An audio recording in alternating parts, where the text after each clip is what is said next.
60세 헤어스타일을 바꾸다. 안녕하세요. 느린 뉴스입니다.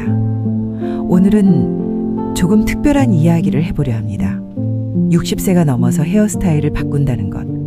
여러분은 어떻게 생각하세요? 통계청 자료를 보면 흥미로운 변화가 보입니다. 60세 이상 인구의 미용 관련 지출이 지난 5년간 40%나 증가했다고 합니다.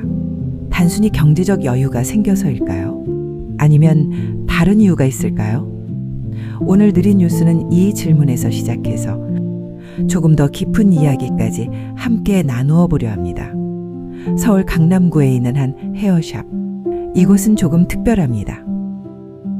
네, 저희는 시니어분들을 전문으로 하고 있어요. 20년 넘게 이 일을 해오면서 정말 많은 변화를 보았습니다. 김정민 씨는 처음부터 시니어 전문가는 아니었다고 합니다. 사실 처음에는 20대, 30대 고객들이 주였어요. 그런데 점점 나이 드신 분들이 찾아오시기 시작했죠. 처음엔 똑같이 접근했는데 그게 아니더라고요. 어떤 점이 달랐나요? 트렌드를 따르는 것만으로는 부족했어요. 그분들의 인생을, 경험을 이해해야 한다는 걸 깨달았습니다.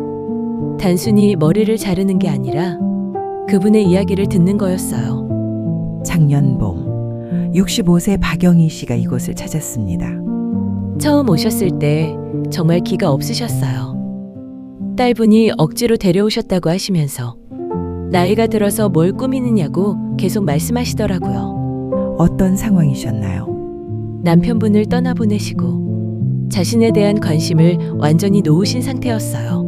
40년 넘게 똑같은 스타일로만 지내오셨고요. 6개월 후 박영희 씨는 지역 시니어 모델 대회에 참가해 수상까지 했다고 합니다.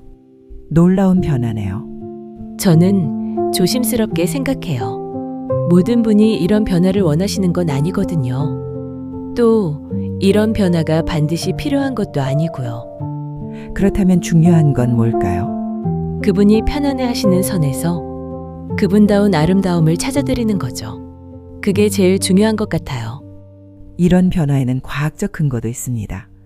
50대 이후에 여성 호르몬인 에스트로겐이 급격히 감소하면서 모발의 굵기가 얇아지고 성장기가 짧아집니다. 멜라닌 색소 생성도 줄어들면서 흰머리가 증가하죠. 이런 변화는 부정적인 것만은 아니라고 들었는데요. 네, 맞습니다. 모발이 얇아지면서 오히려 볼륨 연출이 쉬워지는 경우도 있어요. 흰머리도 적절히 활용하면 매우 세련된 느낌을 연출할 수 있고요. 자연스러운 변화를 받아들이고 활용하는 것이 중요해요. 하지만 모든 전문가가 같은 생각은 아닙니다.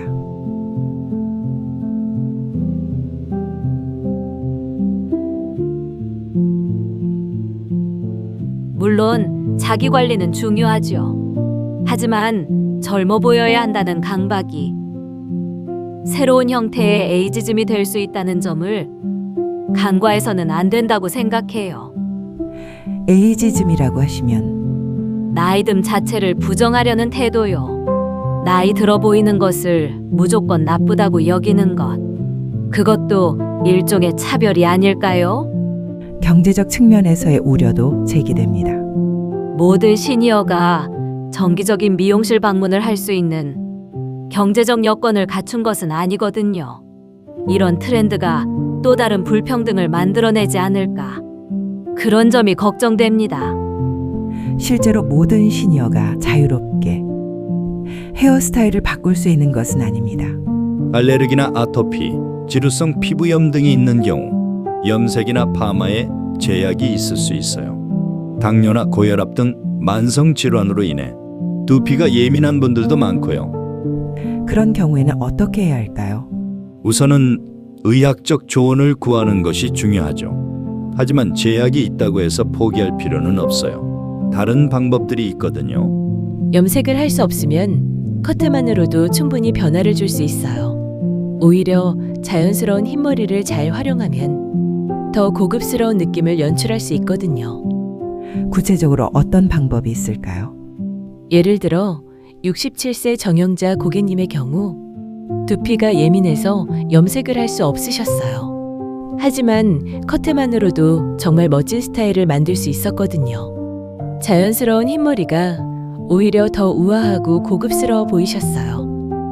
흥미롭게도 나이듦에 대한 인식은 문화권마다 다릅니다.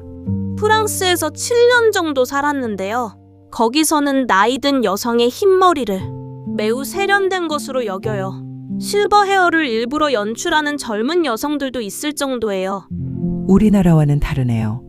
네, 우리나라에서는 여전히 흰머리를 감춰야 할 것으로 여기는 경우가 많죠.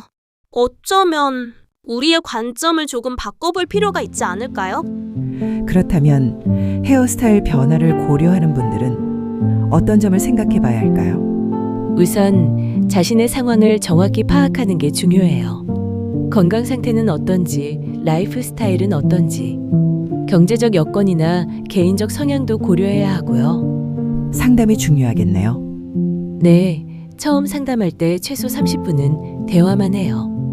그분의 일상, 건강 상태, 원하는 방향을 충분히 이해한 후에야 구체적인 제안을 할 수 있거든요. 절대 급하게 결정하시면 안 돼요. 점진적 변화가 좋다고 하시던데 맞아요. 처음에는 가르마를 바꿔보거나 앞머리 길이를 조절하는 정도에서 시작하세요. 그 변화에 적응하신 후에 더 큰 변화를 고려하는 것이 좋습니다. 오늘 여러 이야기를 들어보았습니다. 60세의 헤어스타일을 바꾸는 것, 어떤 이에게는 새로운 시작이고 어떤 이에게는 불필요한 부담일 수도 있겠죠. 중요한 것은 각자의 여건과 취향, 가치관에 맞는 선택을 하는 것, 그리고 그 선택이 무엇이든 존중받을 권리가 있다는 것입니다. 변화를 선택하든 현상 유지를 선택하든 그것은 모두 개인의 자유이자 권리입니다. 60세의 아름다움은 20세의 아름다움과 다릅니다. 더 깊고 더 의미 있고 더 개성적이죠. 헤어스타일 하나를 바꾸는 것이 인생을 바꿀 수도 있습니다. 하지만 그것이 반드시 모든 이에게 필요한 것은 아니겠죠. 자신다운 선택을 하는 것, 그것이 진짜 아름다움이 아닐까 생각해 봅니다. 오늘 느린 뉴스였습니다. 여러분은 어떻게 생각하시나요?